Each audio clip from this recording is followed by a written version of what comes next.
सभी tax payers के लिए ताज़ा अपडेट। इस साल नए फॉर्मेट में मिलेगा फॉर्म 16। क्या है इसकी वजह? नमस्कार दोस्तों, आप देख रहे हैं हमारा YouTube channel government employ news. यदि आप एक टैक्स पेयर हैं, करदाता हैं, तो आपके लिए एक बड़ी अपडेट और महत्वपूर्ण जानकारी इस वीडियो में आपको दी जाएगी, तो बने रहें इस वीडियो के लास्ट तक। दोस्तों, वित्तीय वर्ष 2025-26 की शुरुआत के साथ ही टैक्स पेयर्स ने इनकम टैक्स रिटर्न फाइल करने की तैयारी भी जोर शोर से शुरू कर दी है। Central board of direct taxes यानी कि CBDT ने बुधवार 30 अप्रैल को ITR फॉर्म 1 और फॉर्म 4 भी जारी कर दिया। अब उम्मीद की जा रही है कि बाकी फॉर्म भी जल्द ही नोटिफाई हो जाएंगे। नए ITR फॉर्म में बड़े बदलाव हुए हैं। सैलरीड कर्मचारियों को फॉर्म 16 का भी इंतजार है, जिसमें भी अहम बदलाव विभाग के द्वारा किए गए हैं। तो इसके बारे में जानने से पहले आपको ये भी जानना जरूरी है कि फॉर्म 16 क्या होता है और किस तरीके से इसका असर कर्मचारियों पर पड़ता है। तो दोस्तों, यह जो फॉर्म 16 है वो सैलरी पाने वालों के लिए एक सबसे अहम डॉक्यूमेंट है। इसे एम्प्लॉयर अपने कर्मचारियों को जारी करता है, जिसमें उनकी सालाना इनकम और उस पर काटे गए TDS यानी कि टैक्स डिडक्शन एट सोर्स की जानकारी होती है। यह इस बात का सबूत होता है कि आपकी सैलरी से टैक्स काटा गया है और उसे इनकम टैक्स विभाग को जमा किया गया है।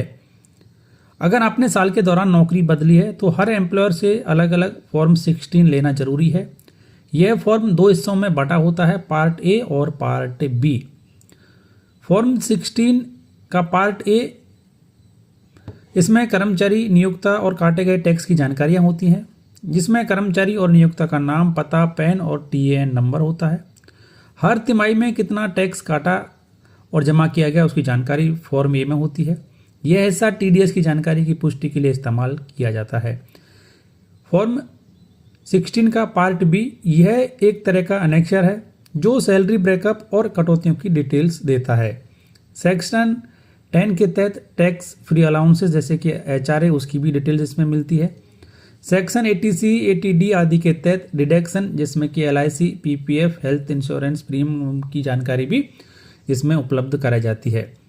ITR फाइलिंग के समय आपकी इनकम और टैक्स की पुष्टि फॉर्म 16 करता है। लोन अप्लाई करते वक्त यह आपकी इनकम प्रूफ के रूप में काम आता है। अगर आपने ज़्यादा TDS दिया है तो रिफंड क्लेम करने के लिए भी फॉर्म 16A मदद करता है। अब जानना यह भी जरूरी है कि क्या बदला है फॉर्म 16 में। तो इनकम टैक्स विभाग ने फॉर्म 16 के फॉर्मेट में कुछ अहम बदलाव किए हैं, ताकि टैक्स डिडक्शन, सैलरी के अलावा दिए गए जाने वाले लाभ और अलाउंसेस की जानकारी ज़्यादा क्लियर और ट्रांसपेरेंट हो। इसको लेकर बदलाव किया गया है। फाइनेंशियल एक्सप्रेस की एक रिपोर्ट के मुताबिक फॉर्म 16 में कुछ अहम बदलाव किए हैं, जो कि इस प्रकार है। अब फॉर्म 16 में टैक्स फ्री अलाउंसेस की स्पष्ट पहचान की जा सकेगी। कौन सी सैलरी पर टैक्स लगा है और कितना डिडक्शन हुआ है, यह भी साफ दिखेगा। इससे ITR फाइलिंग में कन्फ्यूजन कम होगा और प्रक्रिया आसान हो जाएगी। तो अब यहाँ पर फॉर्म 16 में बड़े बदलाव सभी टैक्स पेयर्स के लिए इनकम टैक्स विभाग के द्वारा किए गए। अब फायदा ये होगा कि टैक्स पेयर और पारदर्शिता के साथ में अपना ITR भर पाएगा और उसका कन्फ्यूजन दूर हो जाएगा।